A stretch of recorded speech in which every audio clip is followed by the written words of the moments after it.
Welcome, Bridging the Gap. Today is January 6, 2025. Ito po ay ating episode 18. Sana po ay maging blessing po ngayong araw para sa mga nakikinig ng Bridging the Gap. Ngayong araw po, ang ating message coming from the Word of God is from Romans 12:12. Kung mayroon po kayong mga Bible, digital or physical Bible with you, so open it in Romans chapter 12 verse 12. Sabi po dito, rejoicing in hope, patient in tribulation, continuing instant in prayer. Sa Tagalog po, mga galak sa pag-asa, magmatiisin sa kapighatian, at magmatyagain sa pananalang. Let's bow our head as we start with prayer. Heavenly Father, thank you, Lord, for another day for us to think, reflect, and experience your word, Panginoon. Guide us as we try to understand the blessings coming from your message, Lord. Bless us, everyone who's listening. Bless mo, Panginoon, Bridging the Gap as a platform, Panginoon, to reach out a lot of souls, to strengthen Christians, Panginoon, who are listening to this platform. Sa taong gagamitin mo, Panginoon, always put your word into our tongue, Panginoon, to share only the blessings coming from you. Guide us through your Holy Spirit. We pray in Jesus' name. Amen. Rejoicing in hope and patience, mga kapatid. That's from Romans 12:12. At according po sa verse na binasa natin, yung salitang patient po is from a Greek word, hupomeno, na dalawang salita po na pinagsama na hupo at meno. Ibig po sabihin, to stay under, behind, that is remain, figuratively to undergo, that is bear trials, for fortitude, persevere, abide, endure, take patiently, suffer, tarry behind. Ang verse po na binasa natin, it highlights three essential components or essential attitudes of Christians in our daily lives, sa pang-araw-araw po nating mga buhay. Sisimulan po natin ito sa rejoicing in hope, o mga galak daw po tayo sa pag-asa. Hope in the Bible is not wishful thinking, but a confident expectation of God's promises. Pag-asa daw po na nanggagaling sa Biblia is not a wishful thinking, but a confident expectation sa God's promises. Believers, as the followers of Jesus Christ, are encouraged to find joy in their assurance of salvation. Hanapin daw po natin ang kagalakan sa assurance ng salvation ng ating mga kaluluwa, eternal life, and God's faithfulness sa kabila po ng mga challenges natin sa buhay. Mga galak daw po tayo sa pag-asa, sapagkat ang kagalakan ay dapat manggaling sa ating tiwala sa pangako ng Diyos. Kahit na may mga hamon sa buhay po natin, at ang ating pag-asa kay Kristo ay nagbibigay po ng dahilan para magalak tayo dahil sa katiyakang taglay ng ating kaligtasan at buhay na walang hanggan. Pangalawang bagay lang, mga kapatid, it's the patient in tribulation. Kanina nabanggit po natin, we should be rejoicing in hope. Second, patient in tribulation, endurance and steadfastness. These are the keys during trials, mga kapatid.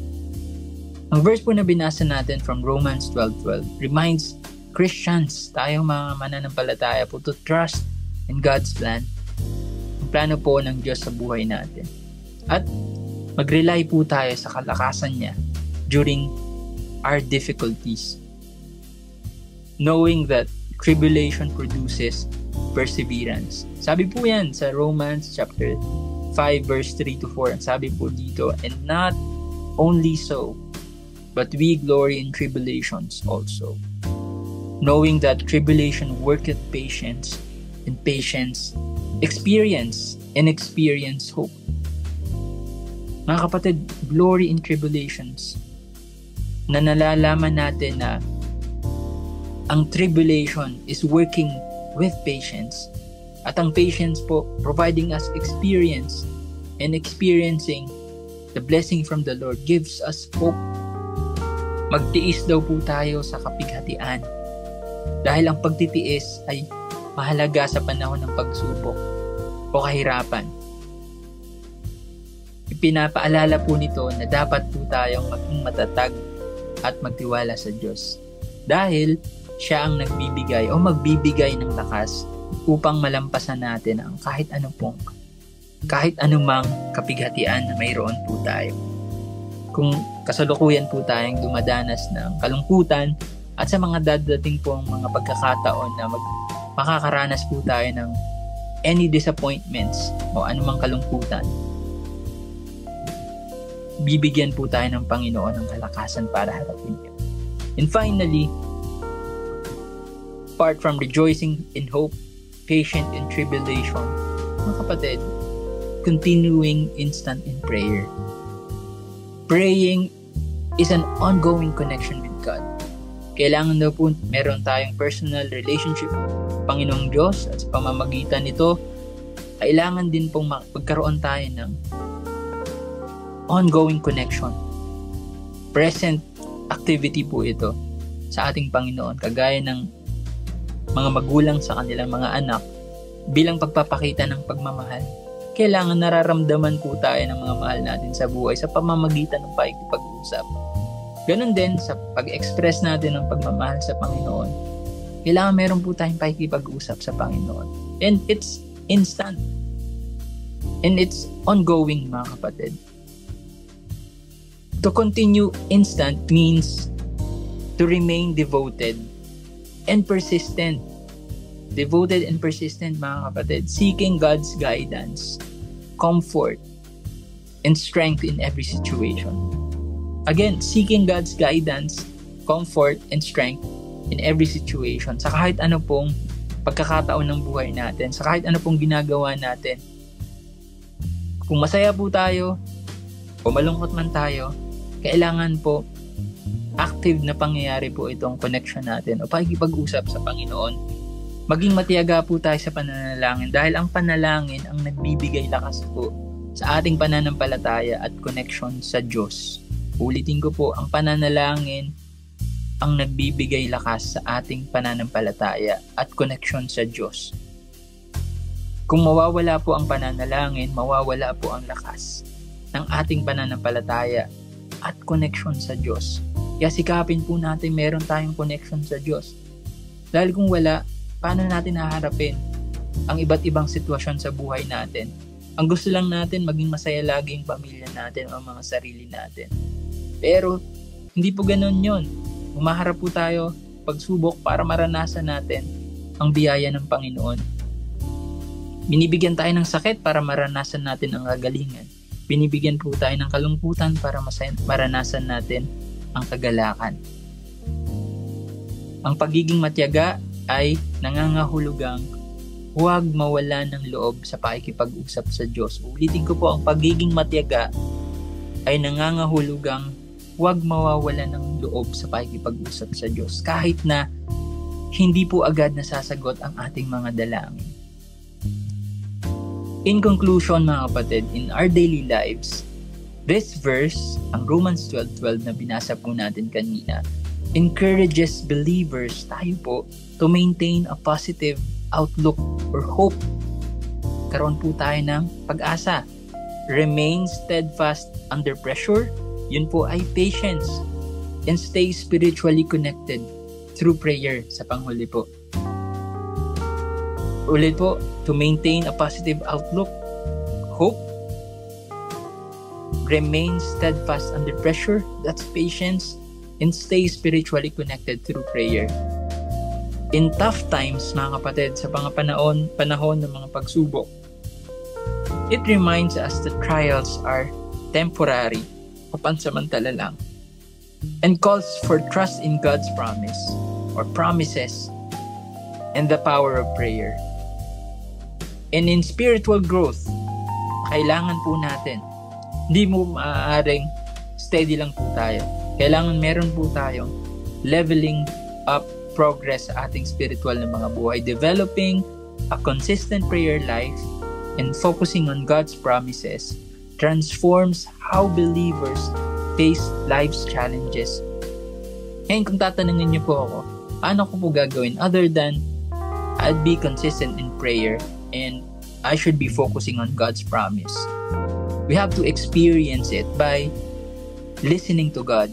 And listening to God means reading His words and promises. That's the only way for us to be transformed. Tayong mga mananampalataya, whenever we face challenges in our lives, that's the only way for us to be transformed. Wala pong iba. Maging masaya po sa pag-asa ng kaligtasan. Kagaya po ng nabasa natin kanina, at manatiling matatag sa harap ng pagsubok. At huwag po tayong tumigil sa pananalangin, mga kapatid. Ulitin ko po, huwag po tayong tumigil sa pananalangin. Once na tumigil po tayo sa pananalangin, that means we're cutting our relationship, we're cutting our communication sa ating Diyos. Sa ganito pong paraan, pinapatunayan po natin na ang ating pananampalataya at patuloy na lumalapit sa Diyos. Ulitin po, sa ganito pong paraan, pinapatunayan po natin ang ating pananampalataya at patuloy na lumalapit sa Panginoong Diyos. Purihin po ang Panginoon. Sana po ay naging pagpapala para sa mga naikinig po ng Bridging the Gap. Ito po ay episode 18 at ngayong araw po ulit ay January 6, 2025. Meron po kayong mga prayer request, meron po kayong mga bagay na gusto nyong ipagpapasalamat sa Diyos, pwede nyo pong i-comment sa comment section ng video na ito na i-upload po natin sa Spotify, sa YouTube, ganun din po sa SHCS alumni website. Purihin po ang Panginoon at manalangin po tayo para sa ating pagtatapos. Panginoong Diyos na makapangyarihan sa lahat, salamat Panginoon sa pag-asa na binigay mo Panginoon sa amin, upon knowing you, guaranteeing our salvation Panginoon. Purihin ka Panginoon sa kabila ng mga pagsubok and in experiencing your word Lord as a best testimony in molding our lives Panginoon, pabalik sa inyong mga plano sa buhay namin Panginoon.